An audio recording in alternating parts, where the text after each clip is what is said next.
ஒரு 2-3 நாளைக்கு முன்னாடி ரஷ்யாவோட Tu-22M பாம்பர் விமானத்தை நாங்கள் சுட்டு தள்ளிட்டோம்னு சொல்லிட்டு உக்ரைன் கிட்ட இருந்து ஒரு பெரிய கிளைம் ஆனது ரஷ்யாவுக்கு எதிராக வைக்கப்பட்டது.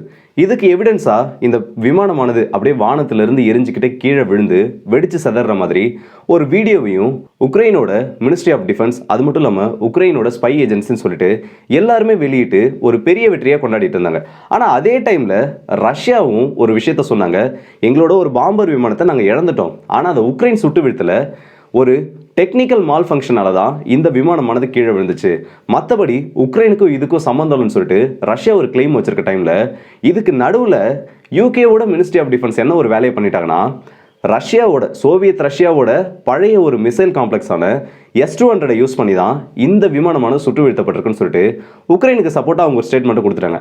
ஆனால் இன்னைக்கு ஒரு விஷயம் உலகம் முழுக்க தெரிய வந்திருக்கு, இந்த விமானமானது சுட்டு வீழ்த்தப்படலை, டெக்னிக்கல் மால் ஃபங்க்ஷனால் தான் இது கீழே விழுந்திருக்குன்னு சொல்லிட்டு ஒரு பக்கம் உக்ரைன் சொன்னதுக்கு ஒரு வாய்ப்பூட்டை போட்டுட்டு இன்னொரு பக்கம் யூகேவோட மினிஸ்ட்ரி ஆஃப் டிஃபென்ஸ் சொன்ன இன்ஃபர்மேஷனும் ஃபால்ஸ்னு சொல்லிட்டு பல எவிடன்ஸை கொடுக்க ஆரம்பிச்சிருக்காங்க. அது மட்டும் இல்லாமல் இந்த விமானம் கண்டிப்பாக டெக்னிக்கல் மால் ஃபங்க்ஷனால தான் கிராஷ் ஆகிருக்குன்னு சொல்லிட்டு பல சஜஷன்ஸும் சொல்லியிருக்காங்க. இது எல்லாத்தையுமே இந்த வீடியோவில் டீட்டெயிலாக பார்த்துலாம். ஸோ வாங்க வீடியோக்குள்ளே போயிடலாம். நான் உங்கள் எல்லாருக்கே தமிழ் பொக்கிஷம் வழங்கும் டிபி ட்ரெண்டிங்ஸ்.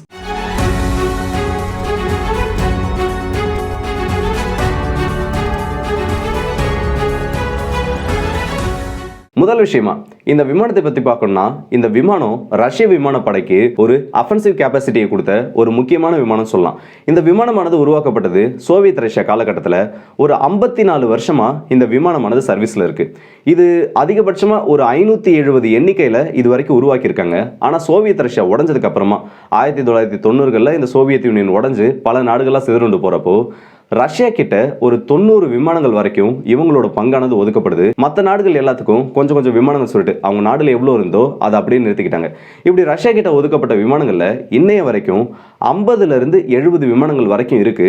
அதுல 40 விமானங்களுக்கு அதிகமா இன்னைக்கும் சர்வீஸ்ல இருக்குன்னு சொல்றாங்க. இந்த விமானத்தை பொறுத்த வரைக்கும் ரஷ்யாவுக்கு அட்டாக் பண்றதுக்கு, லாங் ரேஞ்ச் போய் அட்டாக் பண்ணக்கூடிய ஒரு நியூக்ளியர் தாக்குதலை நடத்தக்கூடிய ஒரு விமானம்னு சொல்லலாம். ஏன்னா இதோட அதிகபட்ச வேகம்ன்றது மாக் 2 வரைக்கும் போகக்கூடியது. அது மட்டும் இல்லாமல் இதோட விங் டைப்பை பொறுத்த வரைக்கும் இதோட விங்ஸை இதோட ஃப்ளைட்லேயே இதனால் அட்ஜஸ்ட் பண்ணிக்க முடியும். இது ஹை ஸ்பீடாக அட்டன் பண்ணுறதுக்கு.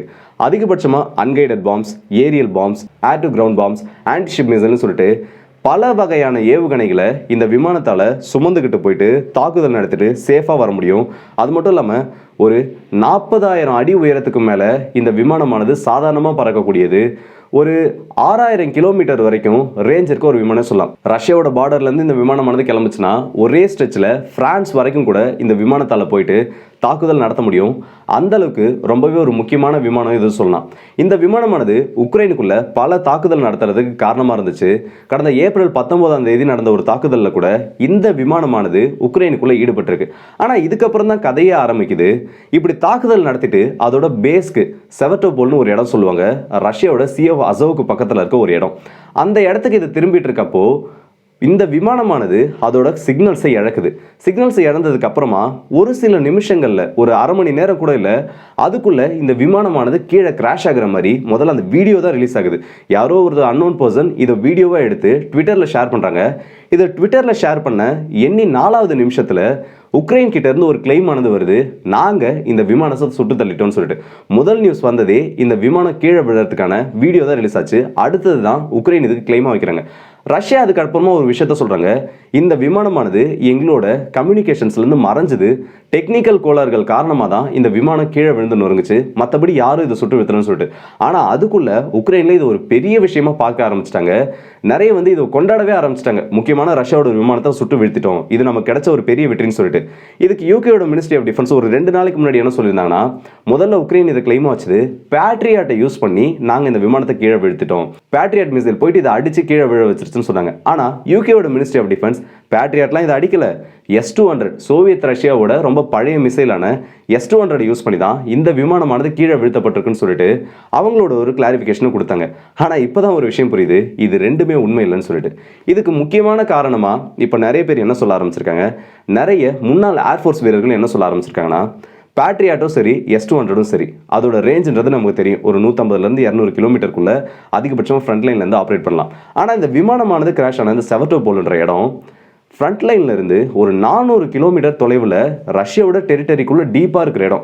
நீங்க சி ஆஃப் அசோல சுட்டு விழுத்திருந்தா கூட பரவாயில்ல, ஏதோ ஃப்ரண்ட் லைன்ல இருந்து கொஞ்சம் தூரத்துக்குள்ள நீங்க விழுத்திருக்கீங்கன்னு சொல்லலாம். ஆனா ஃப்ரண்ட் லைன்ல இருந்து இந்த அளவுக்கு உள்ள தள்ளி வந்து இந்த விமானமானது விழுந்து வெடிச்சு சதிருக்குன்னா கண்டிப்பா உங்களோட மிசைல் ஆனது இதை அடிச்சிருக்கான வாய்ப்பே இல்லை.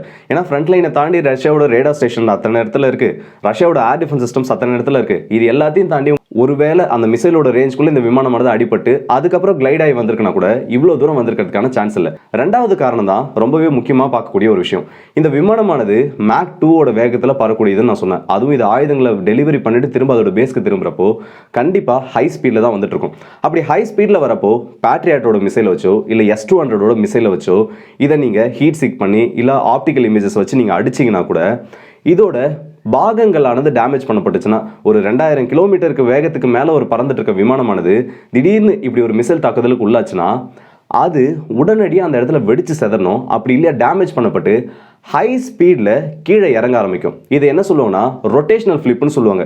இந்த அளவுக்கு வேகமாக வந்துட்டு இருக்க விமானம் திடீர்னு அதோட கண்ட்ரோலை இழந்துச்சுன்னா உடனடியாக தலைகீழே சுத்த ஆரம்பிச்சிடும். அப்படி இல்லைன்னா கண்ணா பின்னு ரொட்டேட் ஆகி ஒரு டீப் டைவ் எடுக்க ஆரம்பிக்கும், கீழே விழுந்து வெடிச்சு சதரும். யாராக இருந்தாலுமே இந்த வீடியோ பார்க்குறப்போ ஒரு விஷயம் தெளிவாக தெரியும், இது அந்த அளவுக்கு வேகமாக கீழே விழல. அதுக்கு பதிலாக ரொட்டேஷனல் ஃபிளிப்புக்கு பதிலாக ஃப்ளாட் ஃபிளிப்னு சொல்லுவாங்க.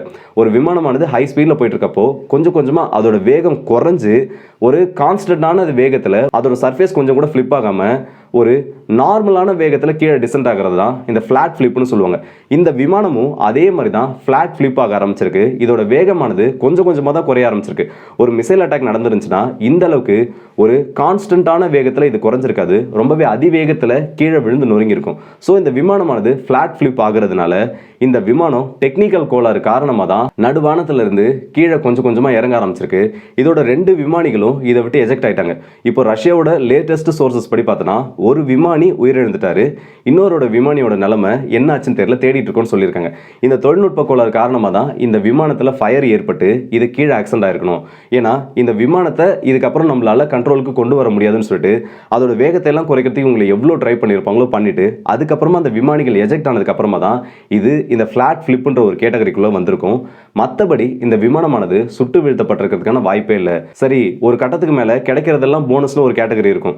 இப்போ ரஷ்யாவோட விமானமானது ஃப்ரெண்ட்லி ஃபயர் மூலியமாக சுட்டு வீழ்த்தப்பட்டாலோ இல்லை அது வேற ஏதாச்சும் ஒரு டெக்னிக்கல் கோளாறு காரணமாக சுட்டு வீழ்த்தப்பட்டாலோ உக்ரைன் அதை வச்சு பிஆர் பண்ணுறது இல்லை அதை வச்சு ஒரு ப்ரொபகண்டா நியூஸை கிரியேட் பண்ணுறதுன்னு சொல்லிட்டு கிடைக்கிறதெல்லாம் அவங்களுக்கு இப்போ போனஸாக மாறிட்டு இருக்கு. அதே மாதிரி ஒரு விஷயம் தான் இது. மற்றபடி ரஷ்யாவோட விமானத்தை இவங்க சுட்டு வீழ்த்தறதுக்கான வாய்ப்பு இந்த இடத்துல சுத்தமாக கிடையாது, அதுவும் இந்த விமானத்தை சுட்டு வீழ்த்திருக்கிறதுக்கு. சரி, அப்படின்னா இது வரைக்கும் ஒரு விமானத்தை கூட உக்ரைன் இந்த கேட்டகரியில் சுட்டு வீழ்த்தலையா, இந்த கேட்டகரி விமானம் இது வரைக்கும் அழிக்கப்படலைன்னு கேட்டிங்கன்னா ஏரியல் காம்பேக்டில் இன்னுமும் இந்த விமானமான சுட்டு வீழ்த்தப்படல. அதுக்கு பதிலாக ஒரு ட்ரோன் தாக்குதல் மூலிமா அவங்களோட பேஸில் நிறுத்தி வைக்கப்பட்டிருந்த இந்த Tu-22 வகை விமானத்தை ஒரு விமானத்தை உக்ரைன் இது வரைக்கும் அழிச்சிருக்காங்க, அதுவும் கீழே நிறுத்தி வைக்கப்பட்டிருந்தான். மற்றபடி இந்த விமானத்தை இது வரைக்கும் ஏர்ல வச்சு உக்ரைன் அழிச்சது கிடையாது. தானா கீழே விழுந்து வெடிச்சு சேதன இந்த விமானத்தை அவங்களோட லிஸ்ட்ல சேர்த்துட்டாங்க. அதுக்கு இந்த யூகேவோட மினிஸ்ட்ரி ஆஃப் டிஃபென்ஸும் சப்போர்ட்டா கூட இருந்துட்டாங்க. அவ்வளவுதான். ஸோ இந்த வீடியோட எண்டுக்கு வந்துட்டோம். இந்த வீடியோ பத்தின உங்களோட கருத்துக்களை கமெண்ட் செக்ஷன்ல சொல்லுங்க. அது மட்டும் இல்லாம உண்மையிலேயே உக்ரைனால இது சுட்டு வீழ்த்திருக்க முடியுமா, இல்ல 400 கிலோமீட்டர் தாண்டி இந்த விமானம் உள்ள கிராஷ் ஆகுதுன்னா உக்ரைன் இந்த விஷயத்துல போய் சொல்றாங்கன்னு நீங்க நினைச்சீங்கன்னா தாராளமா கமெண்ட் செக்ஷன்ல சொல்லுங்க. அடுத்த வீடியோ சந்திப்போம். அது ஒரு உங்களிடம் எடுப்பது உங்கள் எல்லாருக்கே.